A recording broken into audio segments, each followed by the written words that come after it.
unanimously decided at this first conference of theirs, very peaceably and courteously, to request these uninvited visitors to return whole and hearty from where they had come, and to leave in peace both themselves and their peaceful country that did no harm to anybody. When, after several days, it became clear that these uninvited guests would not consent to return, but as a consequence of this request, even hastened to move forward more deeply into the country, the members of the first council became even more alarmed, arranged a second council, and began to deliberate what to do to prevent these beings from entering, as it is said, a stranger's house without invitation. A quantity of every sort of means were proposed for removing from their country these beings who had broken like ravens into a stranger's nest. But one in particular found support: to destroy utterly, to the last man, all these uninvited swaggerers. And this, my boy, could have indeed been easily done, because such is the country, that without any additional means, merely by stones thrown down from the mountains, a single being could destroy thousands of enemy beings passing along the valleys, and especially was this possible because every one of them knew the lie of his native country like the palm of his hand. By the close of this conference, all the heads of the country Tibet had become so excited that they would almost certainly have decided to carry out the proposal supported by the majority, if the head of that small group of 7, who, as I've already told you, had been sent to this council by the other members, had not intervened in this stormy council. This head of 7, later a saint, while persuading the other participants in this conference that what they had proposed must not be done, said, among other things,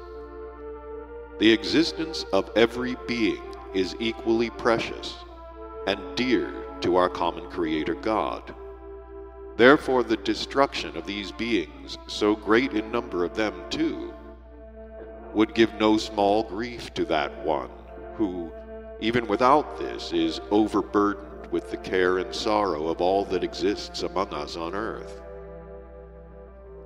All that this future saint then said in the assembly of Tibetan chiefs was so generally persuasive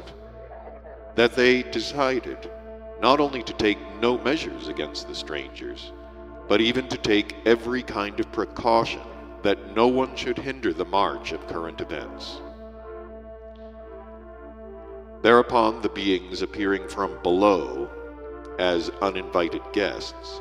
meeting with no opposition anywhere, moved forward there into the heart of that unique country, which hitherto had been isolated from all the conditions of ordinary being existence, growing always worse on your planet. Well then, there just proceeded that which resulted in a great calamity, not only for all present and future beings of this unlucky country, but perhaps even for all in general present and future 3-brained beings of the whole of that unfortunate planet. The point is that at the final conference of the heads of the whole of Tibet, a resolution was carried out by the way that certain members of the council chosen by lot should go to those districts through which these foreign beings would pass, in order to warn in advance the local population of the considered decision of their leaders, and persuade them to permit nobody, under any circumstance, to hinder the passing of these foreigners. Among the number of those sent to the districts through which the foreign armed beings would pass, the choice fell upon the chief also of this small group of 7. And when this future saint arrived for the purpose mentioned at one large point, near which the armed crowd of foreign beings had camped for a needed rest, a stray bullet, fired intentionally or accidentally in the street of this large point by one of these newcomers from below, killed on the spot this future saint. In this way ended the existence of the chief of the small group of nearly perfected brothers, and overcome by the terror of such an event, nothing more remained for them but only to take all the necessary steps to bring home the planetary body of their former chief. In order that you may clearly represent to yourself the real terror of the situation experienced by these 6 brothers who were left without their chief, and also well understand all the resulting calamitous consequences, I must first of all explain to you, even though briefly, the history of the rise and existence in this country named Tibet of this small group, which had always consisted of 7 3-brained beings of your planet. This group was formed and existed long before the appearance on the planet Earth of that last sacred individual, Saint Lama. From very early times it was composed of 7 beings, directly initiated by Saint Krishnatacharna, also a messenger of our endlessness, specially sent to the 3-centered beings of the planet Earth breeding in the country Jemchania. When Saint Buddha afterwards appeared there in Jemchania and made clear that many instructions of Saint Krishnatacharna were not yet obsolete from the psyche of the beings of that same country, and that these instructions, when absorbed by any of the beings there, contribute to the destruction of those consequences of the properties of the organ Kundabuffer, to help them in freeing themselves, from which he had himself also been sent to them. And when he decided to put these instructions of Saint Krishnatacharna as a whole into the basis of his own teaching also, then these 7 beings there, initiated directly by Saint Krishnatacharna after Buddha had taught them the aim and necessity of their existence, and they had clearly sensed this, and were convinced that the instructions of Saint Buddha not only at heart did not contradict the instructions of Saint Krishnatacharna,